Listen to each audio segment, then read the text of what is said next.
कुछ टाइम पहले ट्विटर में ट्वीट बहुत ज़्यादा वायरल हुआ है। इसमें टाइमलाइन दिखा रहा है कि गूगल किस तरीके से अपने सर्च रिजल्ट में पेड और ऑर्गेनिक सर्च रिजल्ट के बीच में फ़र्क एकदम कम कर दिया है। पहले तो फुल कलर बैकग्राउंड से स्मॉल टैग में, फिर आया येलो से लिंक जैसे ग्रीन कलर में, फिर बीच में से ग्रीन कलर को भी हटा दिया और आखिरी में कलर को भी हटा दिया, जिससे और भी ज़्यादा डिफिकल्ट हो गया कि ये ऑर्गेनिक सर्च रिजल्ट नहीं है। और ये चीज़ बहुत ज़्यादा सीरियस भी है, क्योंकि आपको तो और मुझे पता है, लेकिन बहुत सारे लोग ऐसे भी हैं जिसको इसके बारे में कुछ भी नहीं पता। जैसे जो लोग अभी अभी इंटरनेट पर आए हैं, उसको तो इसके बारे में कुछ भी नहीं पता, क्योंकि वो पहले से यही देखते आ रहे हैं कि गूगल में इस तरीके से रिजल्ट को दिखाया जाता है। और उसके बाद इस बारे में ट्वीट्स और आर्टिकल्स पब्लिश होते रहे और गूगल इसमें रिस्पॉन्स भी करते हैं और कुछ माइनर सा चेंजेस भी करते हैं। लेकिन इस इंसिडेंट के बाद दो चीज़ें बहुत ज़्यादा हाईलाइटेड हुए और अब गूगल की सर्च रिजल्ट पे लोग इतना ट्रस्ट नहीं करते। और ये हुआ कैसे? पहले तो मैनिपुलेटिंग सर्च रिजल्ट, और दूसरा प्राइवेसी और वायलेशन, और तीसरे लोग अपने कंपटीटर को एकदम जड़ से ख़त्म कर देते हैं। एग्जाम्पल, आप अगर कुछ पर्टिकुलर वेबसाइट में जाना चाहते हो तो आप कैसे जाओगे?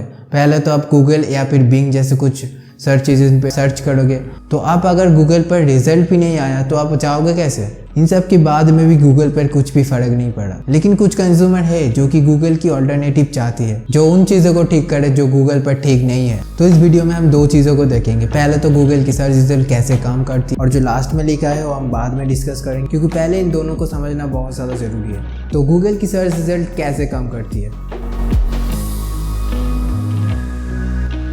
गूगल की सर्च रिजल्ट बेसिक कंसेप्ट के ऊपर काम करती है। पहले तो गूगल का बॉट्स या फिर एल्गोरिदम बहुत सारे वेबसाइट को विजिट करती है और उन वेबसाइट से की डेटा को अपने सर्वर पर स्टोर करती है, और उसके बाद सारी इन्फॉर्मेशन को नीटली अपने सर्वर पर डाल देता है। और उसके बाद आप जैसे और मेरे जैसे कंज्यूमर गूगल पर अगर सर्च करते हैं, और तब गूगल अपनी सर्वर से टॉप रिजल्ट को दिखाता है। और इस सुनने में तो काफ़ी आसान लगता है, लेकिन इसको बड़े लेवल पर ग्लोबली करना बहुत ज़्यादा मुश्किल है, क्योंकि बहुत सारे कंपनी इसको करने की कोशिश की है, लेकिन वो लोग बैंक करप्ट हो गई है। और क्योंकि इंटरनेट इज वास्ट और इसका बढ़ना कभी कम नहीं होता, पूरे वर्ल्ड में इतना ज़्यादा डेटा को एक जगह पर रखना और उसे कंटिन्यूसली अपडेट करना एक बहुत ज़्यादा मुश्किल काम होता है। गूगल इसको एकदम परफेक्ट और एक्यूरेसी के साथ करता है, और जो काबिले तारीफ भी है। और कुछ छोटे कंपनीज जैसे बाइड्यू और इंडेक्स ये अपनी कंट्री और ओरिजिन के हिसाब से काम करती है, और ग्लोबली गूगल और बिंग इन दो ही कंपनी है जो इन कामों को करती है। तो इन जैसे बड़ा और इनक्रेडिबल एक और सिस्टम बनाना जो कि रियलिटी में इनकी जैसे एडवांस हो, लगभग इम्पॉसिबल है। और मैं यहाँ पर इम्पॉसिबल क्यों कह रहा हूँ? क्योंकि पहले तो इसको बनाने के लिए आपको बहुत सारे फंडिंग चाहिए जो कि कोई देगा नहीं, और दूसरा आपको पूरी दुनिया घूमकर इंटेलिजेंस ब्रेन को एक जगह पर लाना होगा। और चलो आप अगर इन दोनों चीज़ों को कर भी दिया, और थर्ड में यूजर आसानी से शिफ्ट नहीं होगा, क्योंकि गूगल पहले से ही मोनोपोली करके रखी है। लेकिन एक कंपनी है जो इन सब चीज़ों को आसानी से कर सकती है, और वो कोई और नहीं, वो है एप्पल। और जो कंपनी अभी भी 3 ट्रिलियन मार्केट शेयर लेके बैठी है, वो एक सर्च इंजन नहीं बना सकता, और एप्पल के कुछ करना भी नहीं। अपने डिवाइस पर गूगल की सर्च इंजन की जगह अपने सर्च इंजन डिफॉल्ट पर लगाने हैं, और बस क्योंकि एप्पल के पास यूजर भी है और उसके पास फंडिंग तो है ही। तो यहाँ पर आता है एक बहुत बड़ा ट्विस्ट। गूगल एप्पल को हर साल बहुत सारे पैसा देता है कि एप्पल के डिवाइस में गूगल को as a default search engine set रखे। और सिर्फ यही नहीं, और गूगल एप्पल को इस बात का भी पैसा देता है कि एप्पल अपना खुद का सर्च इंजन ना बना डाले और गूगल को ही as a default search engine promote करे, जो कि ये पूरा आर्गुमेंट यूएस की बिजनेस की रूल्स के खिलाफ है। मतलब ये लोग अपने गवर्नमेंट की रूल्स को भी तोड़ सकते हैं, और आपका डेटा क्या ही चीज है। लेकिन फिर भी कुछ कंपनीज है जैसे इकोसिया, स्टारपेज, क्वांट, डकडकगो, लेकिन इन्होंने एक तरीका निकाला है। ये लोग गूगल और बिंग से सर्च रिजल्ट खरीद लेते हैं, और फिर इनका एक अपना एक एड नेटवर्क होता है और एफिलिएट प्रोग्राम भी होता है, और फिर अपना एड्स अपने सर्च रिजल्ट पर दिखाता है। और ये लोग गूगल और बिंग को तो क्वालिटी और एफिशिएंसी में बीट नहीं कर सकते, तो इन्होंने अपना एक पर्पस को चूज कर लिया है, जैसे पेड़ लगाना, प्राइवेसी और यूजर को एनोनिमस रखना।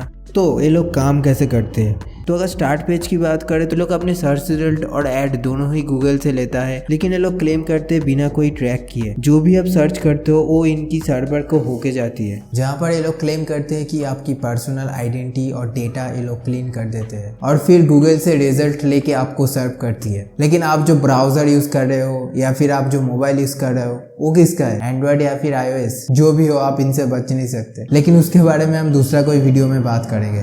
स्टार्ट पेज का एक और फीचर्स है जो कि काफी यूजफुल है, जो है एनोनिमस व्यू। आप अपनी सर्च रिजल्ट को स्टार्ट पेज की प्रॉक्सी की मदद से खोल सकते हो। मतलब सर्च रिजल्ट एक दूसरे वेबसाइट्स के अंदर से खुलेगा और वेबसाइट आपको ट्रैक नहीं कर पाएगी और ना ही आपकी ब्राउजर में कुकीज वगैरह इंस्टॉल कर पाएगी। और उसके बाद डकडकगो और क्वांट ऑलमोस्ट सेम ही बिजनेस मॉडल को फॉलो करते हैं। और ब्रांडिंग पे सिकोसिया, सर्चिंग के लिए बिंग और एड्स के लिए बिंग एड्स और अमेजोन को यूज करती है। और एक नॉन प्रॉफिट कंपनी है, इसका मतलब कोई भी बाहर का इन्वेस्टर इसमें इन्वेस्ट नहीं कर सकता। इसका मतलब कोई भी बाहर का आदमी इसको कंट्रोल नहीं कर सकता। इस कंपनी का मेन मोटिव है पेड़ लगाना और ये लोग अभी तक 143 मिलियन पेड़ लगा चुके हैं। और ये एक नॉन प्रॉफिट कंपनी है और एक नॉन प्रॉफिट कंपनी के लिए बहुत कुछ है। तो ये थी सभी ऑल्टरनेटिव सर्च इंजन का बेसिक बिजनेस मॉडल। लेकिन सबसे बड़ी जो डाउट है, क्या है बिजनेस मॉडल प्रॉफिटेबल है? तो सिकोसिया के मुताबिक ये लोग 2021 में गूगल और बिंग को पैसा देने के बाद भी 25 करोड़ प्रॉफिट्स जनरेट कर पाए हैं, जिसमें से 65% ये लोग पेड़ लगाने में इन्वेस्ट किया है। और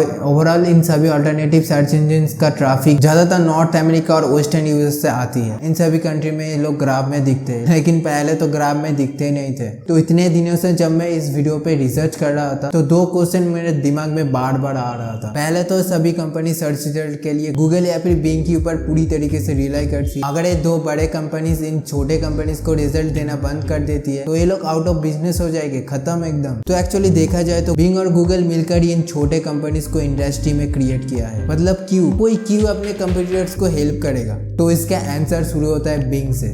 बिंग का कंप्यूटर डिवाइस में मार्केट शेयर है टोटल 5% और मोबाइल पे ऑलमोस्ट ना के बराबर 0.5%। अभी तो ग्राफ में भी नहीं दिखता। तो ये फिर माइक्रोसॉफ्ट के लाख कोशिशों के बावजूद बिंग लोगों को पसंद नहीं आया। तो चुपके चुपके दूसरे ऑल्टरनेटिव को हेल्प करने से यहाँ पर बिंग को ही फायदा है। एक इनका एड नेटवर्क इंक्रीज और दूसरा इसके इनका मार्केट शेयर भी इंक्रीज हो रहा है। तो यहाँ पर बिंग ऐसा कर रहा है तो गूगल को भी करना पड़ेगा। तो जो लोग गूगल का ऑल्टरनेटिव यूज करते हैं, गूगल तो ऑब्वियसली चाहेगा ना उन लोगों को गूगल का ही सर्च रिजल्ट दिखाया जाए। लेकिन गूगल का जो सबसे बड़ा फायदा है ना, वो है कोड में। जब गूगल को कोड में पूछा जाता है ना, तुम क्यों मार्केट में मोनोपोली क्रिएट कर रहे हो, तब गूगल ऐसा कहता है कि मैं क्या है यहाँ पर मोनोपोली क्रिएट कर रहा हूँ, मैं तो अपने कंपटीटर्स को हेल्प कर रहा हूँ, मैं कितना अच्छा हूँ। तो यहाँ पर अपने कंपटीटर्स को हेल्प करने से गूगल का ही फायदा है। तो इसलिए गूगल अपने कंपटीटर्स को इस तरीके से हेल्प करती है। और सिर्फ गूगल नहीं करती, बिंग भी करती है। बिंग करती है उसकी मार्केट शेयर के लिए और गूगल करती है अपने फायदे के लिए, जो कि एक कॉम्प्लेक्स बिजनेस मॉडल है। तो इसी तरीके से इन सब बिजनेस मॉडल चलते आ रही है